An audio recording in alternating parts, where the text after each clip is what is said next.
सभी का बहुत बहुत स्वागत है। दोस्तों, सिटी एजुकेशन एक ऐसा लाइव इन फोन शो है जिसमें आप हमें कॉल करके अपने एजुकेशन से संबंधित सभी सवालों के जवाब जान सकते हैं। और आज उसी कड़ी में हमारे साथ स्टूडियो में मौजूद हैं तक्षशिला बिजनेस स्कूल के डायरेक्टर किशोर जी। आइए उनसे बात करते हैं मैनेजमेंट कोर्सेज के बारे में और जानते हैं उसमें क्या क्या स्कोप हो सकते हैं। किशोर जी, आपका बहुत बहुत स्वागत है हमारे स्टूडियो में। Thank you Priyanka ji, thank you so much. मेरा सबसे पहले आपसे सवाल ये है कि मैनेजमेंट कोर्स करने के लिए, मैनेजमेंट MBA करने के लिए बहुत अलग अलग तरह के एग्जाम्स होते हैं। वो क्यों होते हैं? वो एग्जाम एंट्रेंस एग्जाम के लिए क्यों इंपॉर्टेंट रहता है? क्योंकि आज काफी स्कूल कॉलेजेस खुल गए हैं मैनेजमेंट के, तो डायरेक्ट एडमिशन भी हो जाता है, तो उनका क्या स्कोप रहता है? पहले तो MBA या PGDM ये दो अलग अलग प्रोग्राम्स हैं। MBA के लिए या PGDM के लिए AICTE एक गवर्नमेंट का इंस्टीट्यूशन है, all India council of technical education, जो कि MBA को भी और PGDM को भी रेगुलेट करता है, इंफ्रास्ट्रक्चर को रेगुलेट करता है। तो इन्होंने लाइक PGDM के लिए स्पेशली 6 एग्जाम्स अप्रूव किए हैं, जिसमें एक कैट है जो IIMs कंडक्ट करते हैं, उसके बाद मैट है, एक आईमा है वो कंडक्ट करती है, फिर जेट है, CMAT है एंड एटमा है और एक GMAT है। तो ये 6 एग्जाम है। अगर आपको PGDM में अक्रॉस इंडिया किसी भी कॉलेज में एडमिशन लेना है तो इन 6 में से आपका एक एग्जाम तो क्वालिफाई होना चाहिए। सेम फॉर MBA के लिए है, लेकिन बहुत सारी यूनिवर्सिटीज ने MBA के लिए एंट्रेंस एग्जामिनेशन की कंडीशन हटा दी है। नंबर 2, अभी इंडिया में करीब करीब 4500 कॉलेजेस और यूनिवर्सिटीज हैं जो कि MBA और PGDM करवाते हैं। इसमें 600 कॉलेज ऐसे हैं जो सिर्फ PGDM ही कराते हैं, जबकि MBA के लिए इस ऑलमोस्ट 3500-3600 कॉलेज हैं जो MBA कराते हैं जी। राइट। सो क्वेश्चन था कि एग्जाम की इम्पोर्टेंस क्या है? राइट जी बिल्कुल। नाउ जब मैनेजमेंट होता है, management is basically mathematical study, more mathematical study. आपके डिसीजंस होते हैं, राइट, वो मैथमेटिकली बहुत स्ट्रांग होने चाहिए।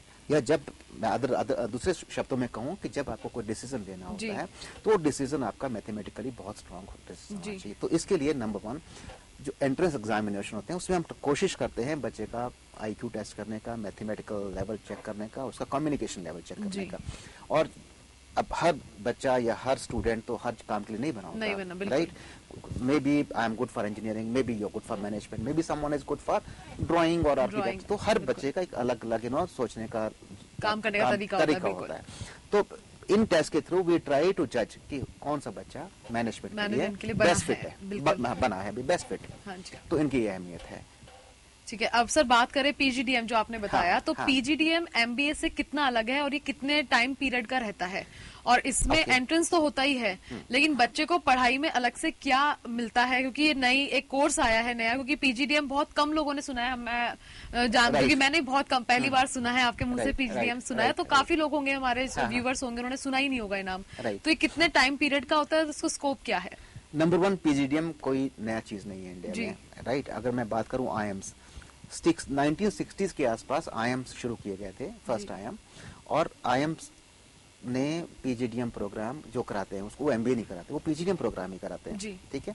तो पहले इंडिया में बहुत कम कॉलेज थे जो कि IIMs, आई डोंट नो कि you are aware of IIMs India के बेस्ट मैनेजमेंट इंस्टीट्यूट हैं, ठीक है। गवर्नमेंट ओन्ड इंस्टीट्यूट हैं, but they work as autonomous, ठीक है। तो ये बहुत पहले से PGDM कराते थे, कुछ PGP करा रहे थे, कुछ PGDM करा रहे थे, ठीक है। लेकिन मोस्ट ऑफ यूनिवर्सिटीज वो MBA करा रही थी, ठीक।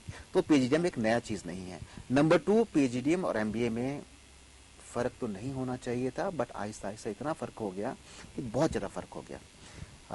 नंबर 1, PGDM में को जो अप्रूविंग बॉडी है वो AICTE है। अब AICTE ने जो PGDM कॉलेजेस हैं उनको राइट दे रखे हैं कि आप खुद अपना सिलेबस बनाइए, आप खुद अपना एग्जाम कंडक्ट कीजिए, आप खुद अपनी इवैल्यूएशन कराइए, ठीक है। और फिर फाइनली आप अपने बच्चों को उनका प्लेसमेंट कराएं। So this is the responsibility of that college.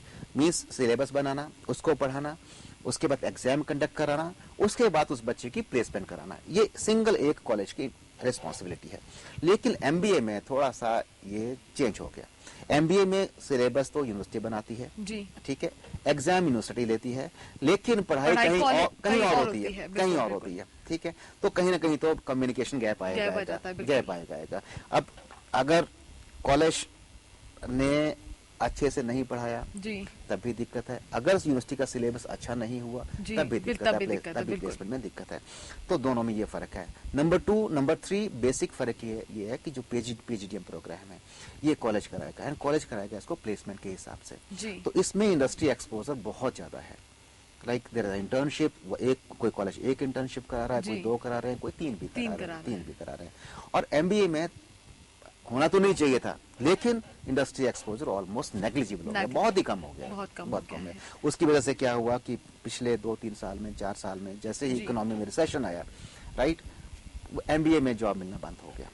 जी, जबकि पीजीडीएम अभी भी ऐसा प्रोग्राम है जिसमें जॉब्स का शॉर्टेज बहुत कम, बहुत हाँ नहीं है, मतलब वो अच्छी जॉब काफी से, अच्छी काफी जॉब अच्छी से। जॉब से, बिल्कुल। अदरवाइज मैं बताऊं कि इंडिया में हर साल करीब करीब 5 लाख बच्चे हाँ जी, एमबीए या पीजीडीएम करते जी, हैं, राइट। रिक्वायरमेंट भी उतनी है, जी, लेकिन प्रॉब्लम ये है कि इन 5 लाख बच्चों में से ऑलमोस्ट 80% नॉन प्लेसेबल है।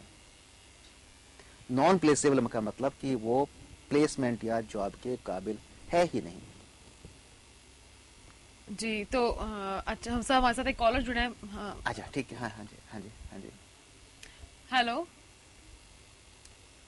सर, मैं एक सवाल करना चाहूंगी, शायद कॉलर हमारे साथ, उनका कॉल कट हो गया है। Okay. मैं एक सवाल करना चाहूंगी आपसे कि हाँ, कॉलर हमसे जुड़ चुके हैं। हाँ, हेलो हाँ, सर, एक बार आप बात करें direct. Right. Hello, hello. Hello. हाँ जी, हाँ बताइए सर।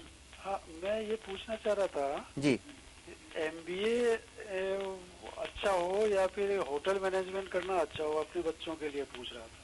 अच्छा जी, बच्चों ने क्या किया है, पहले उन्होंने क्या किया है? अभी ग्रेजुएशन किया हुआ है। ग्रे- आवाज नहीं आ हाँ। रही है आपकी। अच्छा, सी दोनों अलग अलग कोर्स हैं। अब बच्चे का इंटरेस्ट ज्यादा किस चीज में है उस पर डिपेंड करता है। दोनों कोर्स का अपना अपना स्कोप है, दोनों कोर्स की अपनी अपनी नेचर है। तो ये बहुत इंपॉर्टेंट है कि हम बच्चे का सबसे पहले तो नेचर जाने कि वो किस कोर्स के लिए किसने उसमें कितना इंटरेस्ट है। वैसे तो मैं बताऊं कि बच्चे का तो इंटरेस्ट उसमें होटल मैनेजमेंट में है। तो इसमें क्या करना चाहिए? नहीं, अब अगर होटल मैनेजमेंट में है तो उनको आप या तो होटल का कोई कोर्स कराइए होटल मैनेजमेंट का। अगर उसको पीजीडीएम या एमबीए कराते हैं जनरली, तो बच्चे का अगर इंटरेस्ट उसमें नहीं हुआ तो कल को उसको जॉब में प्रॉब्लम आ सकती है, दिक्कत आ सकती है। ठीक है। Okay, thank you sir. Welcome जी, मोस्ट वेलकम। हाँ, मैं अब बात आगे बढ़ाती हूँ। आपने ऐसे बताया कि ये भी अपन बात कर रहे थे पीजीडीएम और इसके बारे में। सर, मैं एक बहुत आउट क्वेश्चन मैं आपसे पूछना चाहूंगी। जी, जी। आप बच्चे का प्लेसमेंट करा रहे हैं, तो आपके यहाँ पे अगर मान लें अगर 1000 बच्चे हैं और एक बार में आपका जो बैच पास आउट हुआ उसमें 300 बच्चे हैं, तो आप क्या किस लेवल पे उनको ग्रेडिंग करते हैं कि पहले इस कंपनी में ये जाएगा, इस कंपनी के लिए ये जाएगा? ये कैसा प्रोसेस होता है? नहीं, नंबर 1 किसी भी पीजीडीएम कॉलेज में 1000 बच्चे हो ही नहीं सकते। हाँ जी, बिल्कुल ठीक है। बिकॉज नॉर्मली जो एआईसीडी अप्रूवल हाँ। देती है वो 120, 180 80 जनरली बच्चों से का ऊपर नहीं हो इससे नहीं देती है। होता। अब मैं बात करूं आईएम्स में, तो आईएम अहमदाबाद में करीब 430-40 बच्चों का बैच होता जी, है। बिल्कुल। प्रॉब्ली इंडिया का सबसे बड़ा बैच आईएम्स या एक्सलराइज में होता है। जी। ठीक है। नंबर 2, अब प्लेसमेंट के लिए हर बच्चे का अपना अपना इंटरेस्ट होता है, इंटरेस्ट स्पेशलाइजेशन होती हैं। हो सकता है कि मैं एचआर कर रहा हूँ, आप फाइनेंस कर रहे हैं, कोई सर, मार्केटिंग मैं कर रहा आपको है। एक वापस जी। इंटरप्ट करना चाहूंगी। जी, एक जी। कॉलर हमारे साथ जुड़े हैं। हेलो, एक सर आप बात जी, करें। Hello, hello. हेलो, हाँ जी, हाँ जी, बताएं सर। ऐसा है मैडम कि एमबीए का अभी स्कोप है या क्या कहते हैं, अभी हम कई सालों से सुन रहे हैं जी, एमबीए का स्कोप बहुत क्या कहते हैं डाउन होता जा रहा है। बहुत कम हो गया। हाँ तो अभी इसका स्कोप है या खत्म हो गया? जी, एमबीए का स्कोप मैं कर रहा हूं, जो आपकी बात है मैं बिल्कुल सहमत हूँ। हेलो, हेलो, आप मेरे को सुन पा रहे हैं क्या? हाँ सुन पा रहा हूँ। हाँ जी, एमबीए का आवाज मैंने बंद कर दी। अच्छा जी, मैं आपको ये बताऊं कि जैसे ही वर्ल्ड में एक इकोनॉमिक रिसेशन आया था 3-4 साल पहले लगा था, जो 3 साल तक 4 साल तक चला था। ठीक है, पूरी अर्थव्यवस्था पूरे वर्ल्ड की शटर हो गई थी, सारी बहुत वीक हो गई थी। उस टाइम थोड़ा सा स्लम्प जरूर आया था एमबीए या मैनेजमेंट कोर्सेज में। ठीक है, रीजन बीइंग कि काफी कंपनीज बंद हो गई या काफी कंपनीज एक्सपैंड नहीं कर पा रही थी, बिकॉज रिसोर्सेज की, फाइनेंस की कमी हो गई थी। ठीक है, लेकिन पिछले 2-1 साल से अभी सारा वर्ल्ड वापस लाइन पे आ गया, वापस पटरी पे आ गया। हमारी जो अर्थव्यवस्था है पूरे वर्ल्ड की वो ठीक से आ गई है।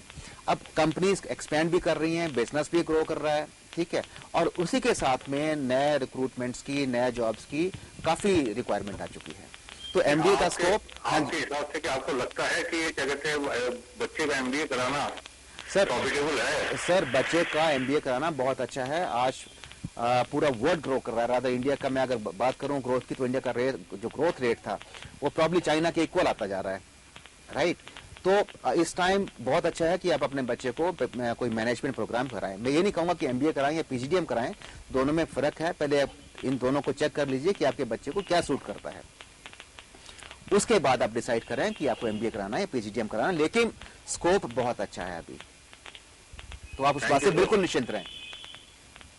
हमें कॉल करने के लिए आपका बहुत बहुत धन्यवाद। आशा है आपको आपके सवाल का जवाब मिल गया होगा। दोस्तों, अभी बातों का सिलसिला जारी रहेगा, छोटा सा ब्रेक लेते हैं, आप कहीं नहीं जाइएगा।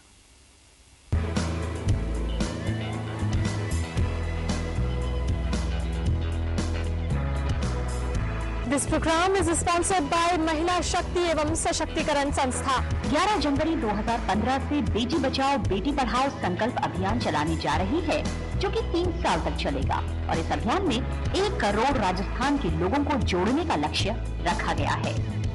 आप भी सहयोग हेतु संपर्क करें। Malviya Convent School, CBSE affiliated school from class playgroup to 12th with a spacious library and world-class computer and science labs, extracurricular activities like skating, music, outdoor and indoor sports. Convent's facility also available. For more details, contact on 8852 91000. Select कर लेते फिर वो उस company के interview में ही appear होते हैं। अच्छा, एक तो ये तरीका हो गया। सेकंड, मैंने अपने, हो सकता है कि अब मैं एफएमसीजी कंपनीज में जाना चाहता हूं या मैं ऑटोमोबाइल कंपनी में जाना चाहता हूं, और ऑटोमोबाइल की 3 कंपनीज हैं, राइट। हम ये नहीं चाहते कि बच्चा एक कंपनी में जाने के बाद नॉर्मली दूसरी में भी अप्लाई करे। उससे क्या होता है कि दीज पीपल, आई मीन जो कंपनी के लोग होते हैं, ये बाहर से आते हैं, राइट। बाहर से आते हैं, 2 दिन होटल में बिठाते हैं, आने जाने का किराया भी लगता है, तो it is very expensive for them. So we want कि जिस बच्चे का वहां पे हो गया, he should join the company, right. तो उसके बाद ये कंडीशन होती है, सपोज मेरे को आज 6 लाख का पैकेज मिल गया या 7 लाख का मिल गया, मैं उससे नीचे का किसी भी पैकेज के लिए इंटरव्यू नहीं दूंगा until unless the whole class get selected. ये प्रोसेस रहता है, ये प्रोसेस रहता है, राइट। बिल्कुल। तो प्लेसमेंट का प्रोसेस ये रहता है कि कंपनीज को पहले कैंपस में आने का, कॉलेज में आने का एक टाइम मिल जाता है। उस टाइम में वो सारी कंपनीज आती हैं, फिर अपना अपना वो कंपनीज क्लासरूम में जाके सही बच्चों को के सामने बताते हैं कि what is the job profile या कंपनी प्रोफाइल क्या है, दोनों चीजें बताते हैं। हालांकि उससे पहले ईमेल भी जाता है कंपनी का, राइटिंग में आ जाता है। उसके बाद फिर बच्चे सिलेक्ट करते हैं कि किस कंपनी के इंटरव्यू में बैठेंगे। उसके बाद वंस उनका सिलेक्शन हो गया, सपोज किसी बच्चे का 7 लाख का सिलेक्शन हो गया, तो वो उसके नीचे के किसी भी प्रोफाइल को में अपीयर नहीं करेगा, अपीयर नहीं कर सकता। तो इस ढंग से हर बच्चे का सिलेक्शन हो जाता है। और सेकंड में आपसे पूछना चाहूंगी, अगर अपन बात करें, आपने बताया था पहले कि 80% नॉन प्लेसेबल स्टूडेंट्स, तो वो क्या रीजन है उसका? नाउ इंडिया में हर साल 5 लाख बच्चे, अप्रॉक्स अंदाज में 5 लाख बच्चे एमबीए का कोर्स करते हैं। बिल्कुल ठीक है। करीब करीब ने बताया था 4500 कॉलेज हैं, ठीक है। कोई कोर्स किसी का कैपेसिटी 100 का है, किसी का 120 का है, तो इस ढंग से 5 लाख बच्चे जी बिल्कुल ठीक है। अब नंबर 1, ऑल्दो एग्जाम है, कैट मैट सी मैट का एग्जाम है, बट इसकी कंपल्शन पीजीडीएम के लिए, एमबीए के लिए नहीं है, राइट। एमबीए में अभी भी बहुत सारी यूनिवर्सिटीज डायरेक्टली एडमिशन लेती है जी। बच्चे का बैकग्राउंड जाने बिना, बच्चे का इंटरेस्ट जाने बिना, बच्चे का मेंटल लेवल जाने बिना, राइट, वो डायरेक्टली एमबीए में एडमिशन दे देते हैं। अब बच्चा एमबीए में आ तो गया, जी बिल्कुल, ठीक है जी। अब उसका इंटरेस्ट उसमें था ही नहीं, वो तो एक मजबूरी थी, बिकॉज के पड़ोसी के बच्चे ने एडमिशन लिया था, इसलिए मैंने भी ले लिया। आपने उसका स्किल चेक ही नहीं किया, राइट, कोई एग्जाम लिया ही नहीं उसका। एक तो गलती यहाँ पे इंटरप्ट करना चाहूंगी, हमारे साथ एक कॉलर जुड़े हैं, पहले उनसे बात करते हैं। हेलो सर, एक बार बात करें। हेलो हेलो हेलो, हाँ जी, आपको मेरी आवाज आ रही है? बोलिए प्लीज। जी नमस्कार जी। हाँ सर, मैं विनय बोल रहा हूँ स्कीम से। मैं ये जानना चाह रहा हूँ कि जैसे मैंने एमबीए कर रखा है, ओके, उसके बाद क्या पीजीडीएम करना उचित रहेगा या ठीक आगे क्या करना चाहिए? जी विनय जी, अभी आप क्या कर रहे हैं? एमबीए के बाद आपने एमबीए कब किया और उसके बाद क्या किया है? अभी तो मैं मार्केटिंग संबंधी कुछ जॉब ही सर्च कर रहा हूँ सर। उसके बाद पीजीडीएम करना चाहिए या कुछ फायदा रहेगा? नहीं, अभी आपने एमबीए कब खत्म किया था? किस सन में खत्म किया? किस ईयर में एमबीए किया आपने? हेलो कॉलर से हमारा कांटेक्ट खत्म हो गया है। मैं बात आगे आपसे पूछना हाँ जी, चाहूंगी हाँ कि जी, हाँ 80% जो आप बता रहे थे कि क्यों तो non- एक रीजन तो ये बताया कि जो यूनिवर्सिटीज का सिलेक्शन प्रोसीजर था रादर था ही नहीं, था ही नहीं, बिल्कुल था ही नहीं। डायरेक्टली अपने बच्चों को बुला के कहा आप एमबीए में फीस जमा कराओ, जी, बिल्कुल। एमबीए शुरू करना कर दो। जी, जी। अब मेरा इंटरेस्ट नहीं था, या मैं एमबीए के लिए कैपेबल नहीं था, या मेरा माइंड सेट एमबीए के लिए नहीं था, जी।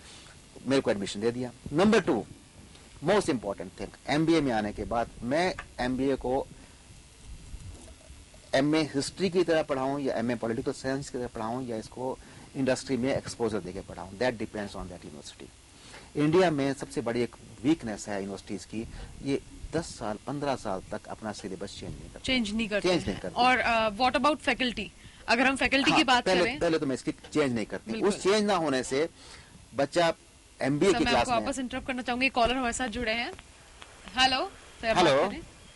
Hello hello, hello. हाँ जी सर बोलिए, नमस्कार जी। मेरा फोन कट गया था, मैं कह रहा था लास्ट ईयर ही किया है। अच्छा। तो आप क्या सलाह देते हैं, मतलब आप नहीं, आपने कि लास्ट ईयर मतलब- 1 साल हो गया, तो 1 साल में आप क्या कर रहे हैं? जी 1 साल से आप क्या कर रहे हैं?